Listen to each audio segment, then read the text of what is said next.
I'm going to talk about primary ovarian insufficiency and osteoporosis. My name is Alekya. I'm one of the second-year endocrine fellows at University of Wisconsin-Madison. So this is a case of a 31-year-old female who was seen for bone health evaluation, and her medical history is notable for ALL that is in remission, and she was also recently diagnosed with papillary thyroid cancer that was treated with surgery, radioactive iodine, and currently we are requiring to keep her TSH suppressed to like less than 0.1 because it is an intermediate to high-risk disease. She also has primary ovarian insufficiency as well as osteoporosis. No smoking or alcohol use. There is family history of osteoporosis both in mother and grandmother, but there is no history of hip fractures in the family. And her other history, her age of menarche was at age 12. She did have regular cycles. At age 13, just a year later, she was diagnosed with this ALL, and she was treated before starting her chemotherapy, she was treated to induce menstrual suppression. So we were thinking like this was probably GnRH therapy, but we are not entirely sure what is the exact treatment.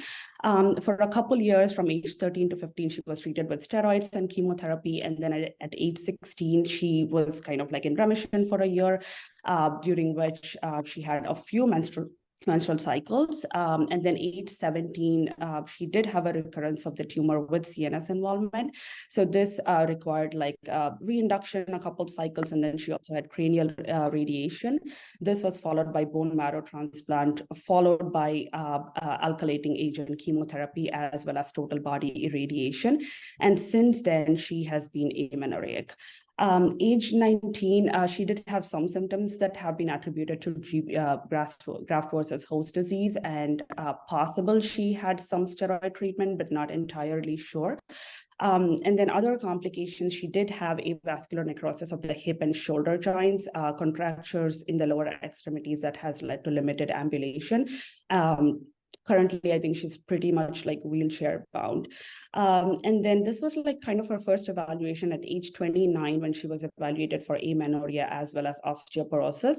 Her estradiol was undetectable, FSH was in the menopausal range, and she was started with Premarin and Provera as part of the hormone replacement therapy. Osteoporosis, her DEXA did show that her spine T-score was minus 3.3, forearm was minus 4.2, and then in regard to fractures, she did have surgery for the avascular necrosis of the hip, and in the surgery, they found that she had acetabular fracture. Other than that, no other fractures. And then this was followed by treatment with Reclast for 2 years. And this is like current. She did have a repeat bone density, and bone density is stable at the spine and increased at the forearm. But as we see, like her T-scores are still in the severe osteoporosis range. And we also have like TBS that is low. But again, like, you know, she's less than 40, so we don't exactly know how we can interpret this. Now, the reason why we present this case today is like we had a few questions, and we were just looking to see like, you know, experience from the group on similar patients. So in summary, we have a 33-year-old female who has chemotherapy-related amenorrhea since age 17. She has osteoporosis, and her bone mineral density has been stable after a couple years of treatment with HRT as well as Reclast. And she does have several risk factors for bone loss, and some of them are ongoing.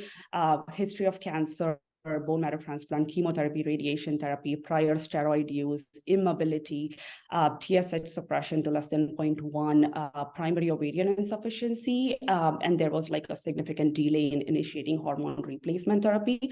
And also she's not on the best HRT, like as per the guidelines currently. And her BMI is low at 17.5. So in such patient with so many risk factors, our like dilemma was whether we should continue HRT along with bisphosphonates, like should we give her a third dose of Reclast, or should we just use HRT alone? And then in regards to HRT, like what is the best HRT regimen for her? And just to consider patient preferences, like she prefers not to have menstrual bleeding.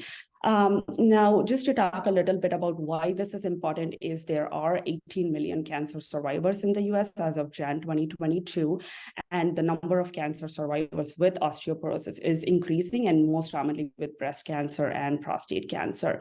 The other super important thing we need to consider is that the bone loss associated with cancer treatments is more rapid and severe compared to postmenopausal osteoporosis, as we can see here.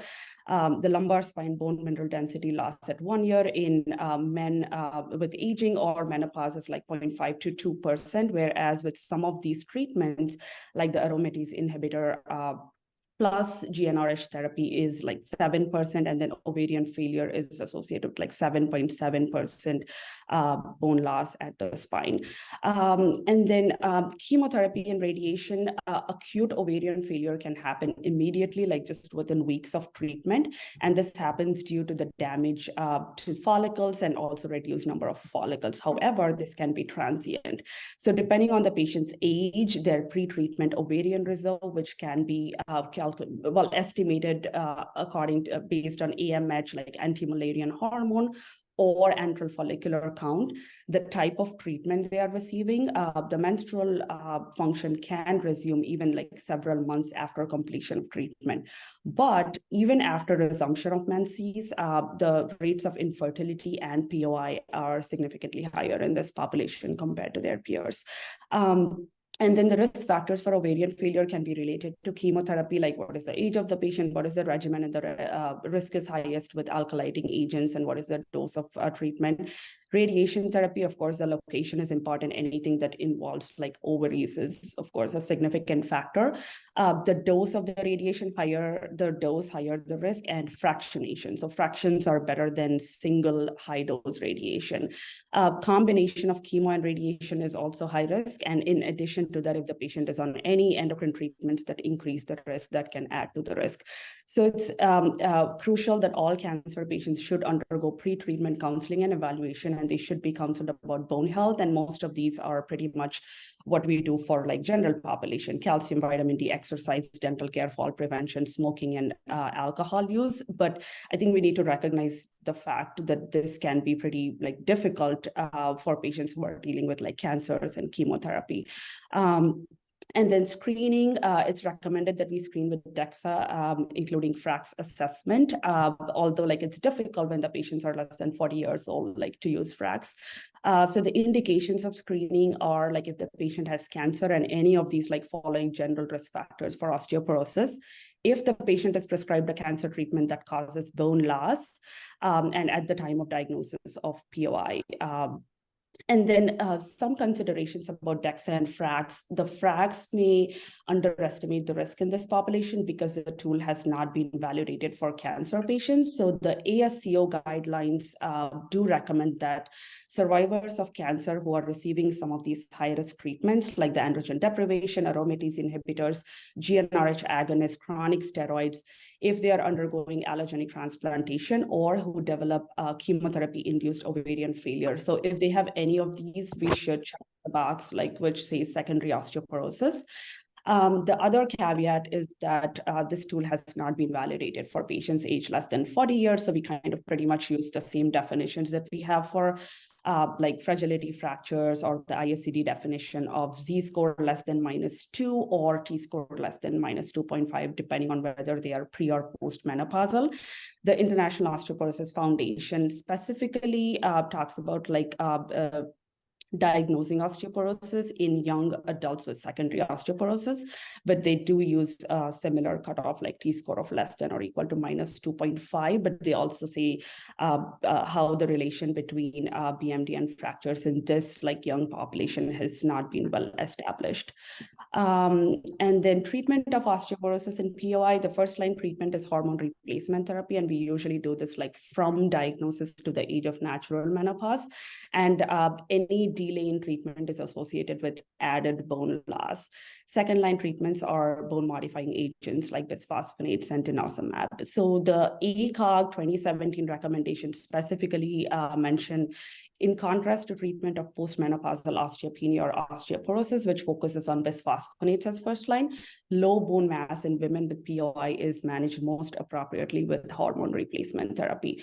And then treatment of osteoporosis in cancer. This is from the ASCO 2019 guidelines. They do recommend HRT when appropriate, and then plus or minus bisphosphonates or denosumab. And they do recommend the high-risk groups that we talked about earlier are the special groups of population that should be considered for anti-resorptive treatment.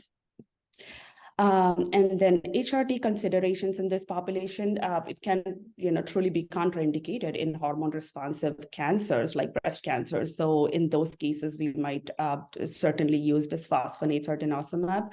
And then in regards to the regimens of HRT, natural 17-beta estradiol is superior to synthetic estrogens. And recently, there is certainly data about how transdermal estradiol, when compared to oral contraceptive pill, is better for bone health, and because it bypasses the first pass effect of the liver, like it lowers the risk of VTE, and also has favorable lipid profile. And the other thing we need to take into consideration is whether contraception is desired. If contraception is desired, then we can use IUD or oral contraceptive pill. But if contraception is not a concern, then we use cyclic or continuous progestin. And these are just the recommendations from ACOG on what regimens we could use. So it's essentially like 1 to 2 milligrams of estradiol oral, or the transdermal estradiol in combination with medroxyprogesterone or micronized progesterone. And then considerations for anti-resorptives in patients with cancer or POI. Bisphosphonates have potential teratogenic effects, so they are contraindicated in pregnancy and lactation. So why this is important is, even though the percentage is very low, patients with POI can have spontaneous pregnancies, or they may conceive using reproductive technologies like IVF using donor oocyte. So we just don't know like the long-term implications of giving young patients bisphosphonates. So this should certainly be a discussion. And then denosumab is contraindicated in pregnancy, but then like if we stop it a few months prior, like cessation can cause rebound bone loss. So that is also not the best treatment for these patients. So back to our patient who's pretty young, has severe osteoporosis, has had a fracture, has several risk factors, including some ongoing risk factors like the TSH suppression, immobility, low BMI. Our thoughts are, after having reviewed all of this data, we were hoping to use HRT alone for now, and then reassess her bone density in a year to see how that will stay steady. And then in regards to HRT, our plan was to switch this patient to transdermal estradiol and use either continuous micronized progesterone or IUD per patient preference. With that, I'm going to open this to discussion just to hear more about from the group, if you guys had any experience treating young patients. And yeah. Alekya, that was great. And I agree with your final conclusion on how you're going to treat the patient. But I'm going to ask my wife, Beth Lalonde, who's an expert on POI, if she can make a comment or two. That would be great. I agree with what you're saying. I would, in terms of the HRT, and I think I'm probably better to, speaking to that than what to do with her more severe osteoporosis. But I agree, I would use transdermal estrogen over oral Premarin. And I think looking at her labs and the story, I think it's pretty, and sometimes they'll do an AMH, but I think it's pretty unlikely she's going to have any endogenous estrogen production from her ovaries anymore, given all that happened. And I wouldn't, if she feels more comfortable having reliable contraception, certainly the progestin IUD is very, very reasonable. And it may further give her, she doesn't want to have a period. I think that actually works sometimes better than the continuous progesterone. But I think either approach is certainly reasonable. I know that I think it was actually Joe's patient that I saw a few years ago with not a dissimilar process of having a very young age of and it may have been a blood cancer like this too, but she had, chemotherapy and radiation and alkylating agent, and had, I don't even know if it happened after puberty. If it did, it was right around that time. And he sent her to me to kind of work her up for a POI. And then we kind of realized what all had happened. And she's probably about 30 now. And I don't know if Joe remembers this patient, but I can't remember the name of the drug. But at the time, and I'm not even sure this drug is on the market, they gave these girls this medicine with the idea it was going to shut down their ovary. So when they gave all the chemotherapy, the ovary wasn't being stimulated. So the thought was it was going to protect the ovary from the damage from the chemotherapy if you weren't cycling. And it didn't work, but at the time they thought it would work. So I think there was a whole group of younger women, young girls that were getting chemotherapy, getting this drug, and then still developed ovarian insufficiency. I'm pretty sure it wasn't a GnRH agonist, and it was a pill. And I mean, if I really dig, I'm sure I could figure it out. And I can't remember how I did figure it out. It was a lot of looking and asking older doctors and it just doesn't happen anymore. But it didn't work, and that's why it doesn't happen anymore. But what I would ask everybody else, what would you do in terms of combining estrogen along with, if she has had fractures and low bone density? Are you happy with just using estrogen at this point, or would you be more aggressive? So I would do a CTX. She's had 2 doses of reclass. That may last a long time. And I would give her just for now, I think just the hormone treatment, with the possible exception of romosozumab. I am not gutsy enough to use teriparatide or abaloparatide in a patient like this. Yeah, Joe, her CTX will be high because the TSH is like 0.01. So this patient was kind of treated outside UW for some time, and she was on Premarin and reclassed outside. And her TSH is undetectable because of her thyroid cancer with lymph node metastasis. It's probably related to her radiation. She has papillary thyroid cancer with multiple lymph node metastasis at this point. But CTX goes down when you treat those patients with reclass. The CTX will go down with reclass, but the hyperthyroidism will increase bone turnover markers. Yeah, I agree. But if it's low, it's low. If it comes back 160. But what if it comes back? Because I think I did it. It was, I think, 26 or something. Our units are different, so I don't know how to interpret that. Yeah. It was just, I believe, just above the upper limit of normal. I'll have to go back and see. Like the upper limit of normal for us is 22. And is that NTX maybe? NTX, yes. Oh yeah, I use CTX, so I'm not familiar with the numbers. Yeah. So well, my 2 cents is that there have been 0 patients like this in clinical trials. Yeah. Yes. And so there is no evidence. And so that means you get to be a doctor. And my bias, and I acknowledge that I have been criticized for being a cowboy, I would give serious consideration to cyclic Romo.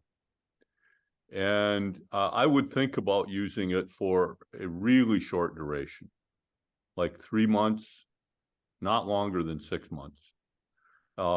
Because, this woman has had the ultimate insult to her skeleton.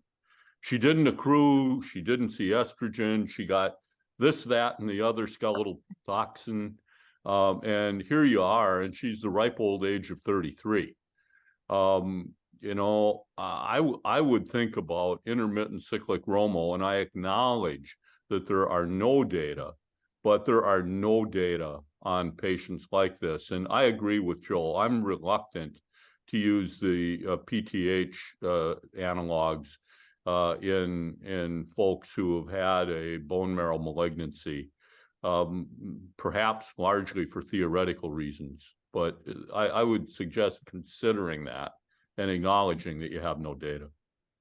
So I would consider, and you would use ongoing hormone therapies, the anti-resorber? Yep. Yeah, I think that'd be a neat like N of 1 experiment. So what you're saying is that use Romo for 3 months, and then continue the hormone replacement therapy, and then after 3 months use Romo again?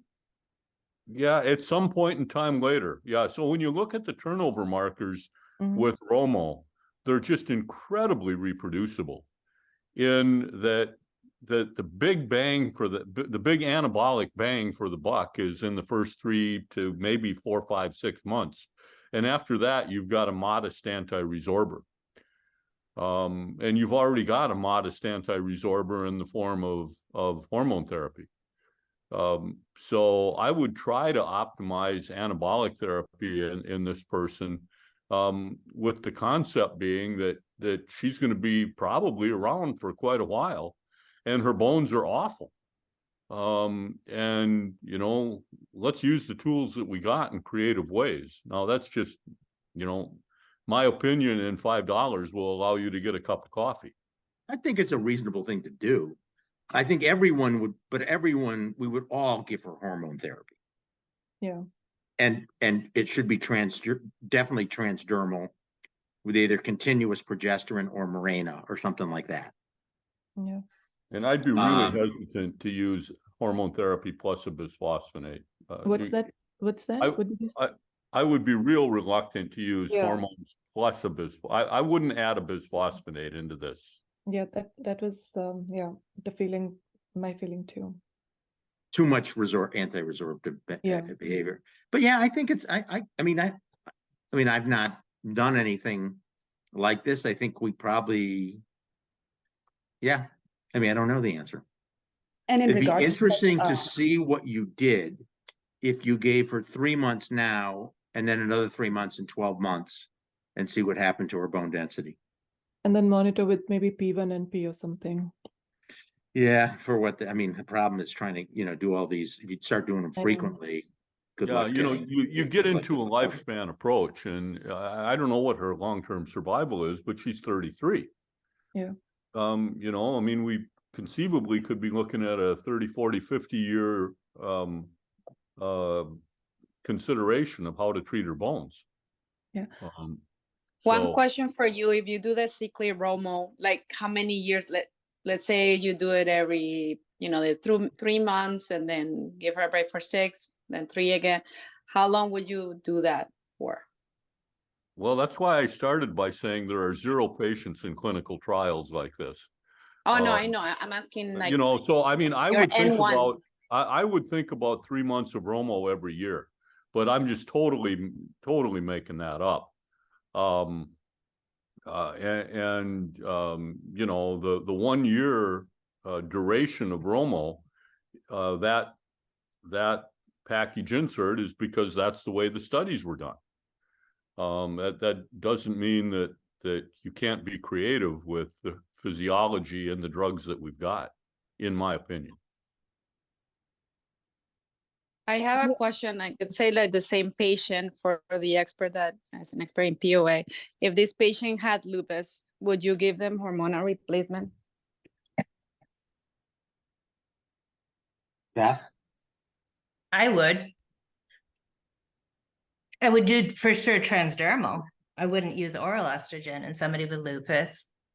And I would look at the rest of her risk factors. But if there wasn't, it's kind of one of those relative contraindications, but it's not an absolute. And I think the benefit that she's going to get on other things, I know you're not going to do it with this and cancer and everything else, but I wouldn't use lupus all by itself as a reason not to treat a 30-year-old with POI. But Go ahead.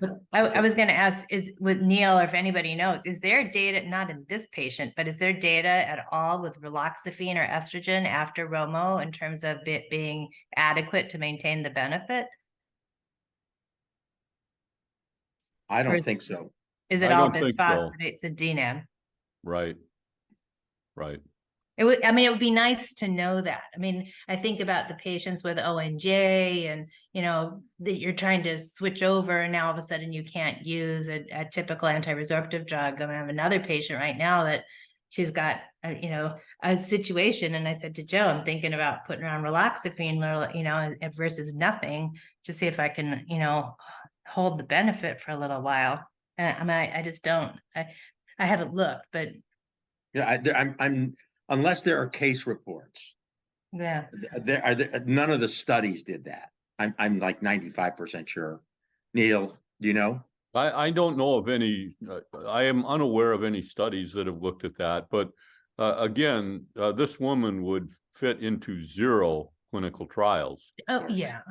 You know, I mean, let's give it a try. But I agree with you, and I think we all have these patients and cases and these unique situations where you can't follow with the standard recipe that we're supposed to be using, and it's nice if there is, you know, somebody that's tried something out of the box and to know it you know, whether it at least worked.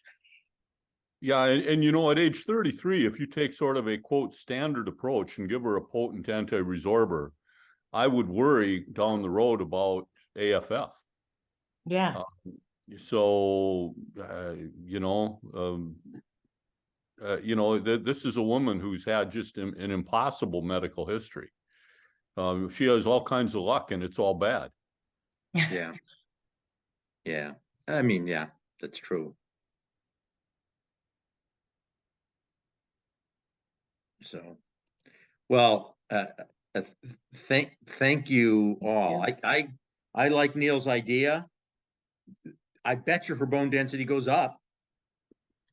And so, you know, thanks for the great case.